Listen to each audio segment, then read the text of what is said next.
Um conceito importante nessa questão da epidemia do coronavírus é o que ocorre com todas as epidemias. É o conceito da circulação do vírus. Para existir uma região com uma epidemia importante, tem que ter uma circulação prévia do vírus. O vírus tem que ter se multiplicado naquela região e já está circulando antes mesmo de se detectar a epidemia. Isso ocorreu na Itália. A Itália, o norte da Itália, tem mais de 80% dos casos da epidemia de coronavírus. O sul da Itália não tem poucos casos, principalmente a Sicília. Quanto mais ao sul da Itália, menos casos proporcionalmente tem. Por que isso? Porque no norte da Itália houve uma circulação grande do vírus antes mesmo de se descobrir que existia epidemia do coronavírus, como ocorreu na China. E a epidemia no norte da Itália tem uma ligação muito direta com o que ocorreu no início da epidemia da China. Por quê? Porque Milão, que é a sede da Lombardia, a capital da Lombardia, é um grande polo de moda e de confecções. Na China, o grande polo de modas e confecções é Wuhan, que foi o epicentro da epidemia. Muitos empresários chineses compraram empresas em Milão. Tem muitos funcionários chineses, tem milhares de funcionários chineses trabalhando no norte da Itália.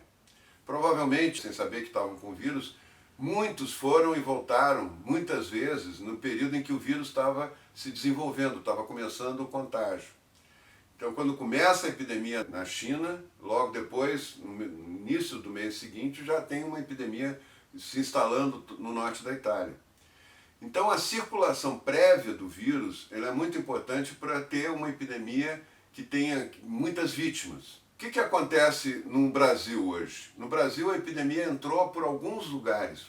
Por exemplo, entrou por São Paulo por causa do comércio internacional, também por causa do turismo. O Rio de Janeiro, principalmente por causa do turismo.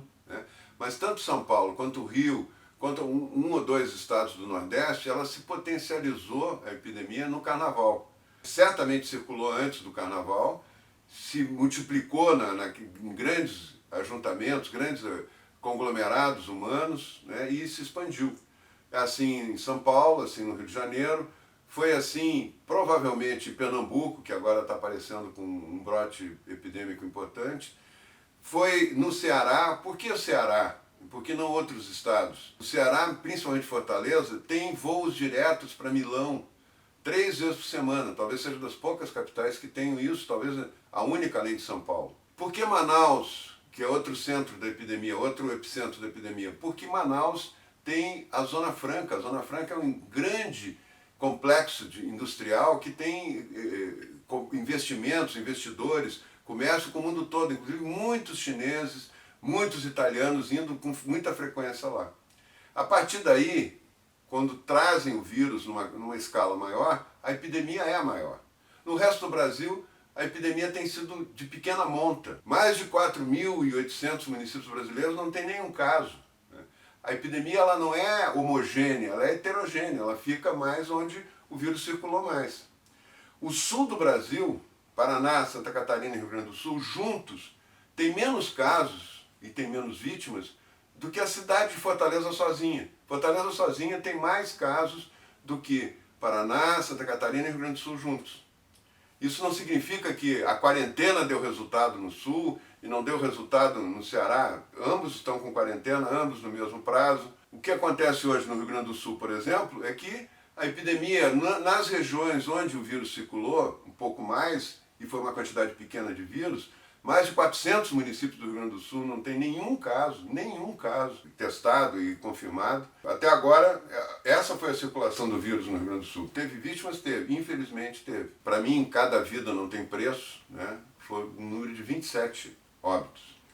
Quando São Paulo já passou de 1.000, Rio de Janeiro já passou de 400, Fortaleza já praticamente está em quase 200, Recife, Pernambuco está em 250, e no Rio Grande do Sul foi um número relativamente pequeno, infelizmente aconteceu. Uma boa notícia para o Rio Grande do Sul é que já passou o pico da curva, o ponto máximo de contaminação de novos casos no Rio Grande do Sul já passou, porque ele está restrito a uma área pequena e um número não muito grande de casos. A própria pesquisa da Universidade de Pelotas mostra isso. Uma pesquisa aleatória na população, viu que pouca gente, proporcionalmente, 0,05% da população tem anticorpos para o vírus. Isso mostra que o vírus circulou pouco, né? Então, não há, eu vejo uma propaganda do governo do estado falando que foi a quarentena que protegeu a população, né? Não foi. Infelizmente, se a quarentena protegesse tanto, né, não, seria muito bom a quarentena. A quarentena não teve impacto nenhum em nenhum lugar do Brasil e em nenhum lugar do mundo. Todo mundo que adotou a quarentena como política teve um resultado ruim. Os países da Europa, principalmente, a Itália, depois que aceitou a quarentena e implantou quase como um estado de sítio, piorou, aumentou muito o número de casos. Tem uma cidadezinha da Itália, Voelgenio, e que essa cidade foi a primeira cidade testada, toda a população testada, no começo de uma quarentena e até o fim da quarentena. Foi a primeira cidade que teve um óbito na Itália. Foram 14 dias de quarentena e no começo tinham 89 casos, 89 pessoas confirmaram assintomáticos. A grande maioria dos portadores do vírus serão assintomáticos em qualquer lugar do mundo, né? E por isso que a epidemia se espalha tanto. E no final, eram de 89 casos, 14 dias depois tinha 542 casos nessa cidadezinha de 3 mil habitantes. Isso mostra um aumento, mesmo durante a quarentena, todo mundo fechado dentro de casa, um aumento grande do número de casos. Por quê? Porque o contágio já está acontecendo dentro de casa. Os portadores assintomáticos estão já quase um por família, estatisticamente. E o que acontece no Brasil também.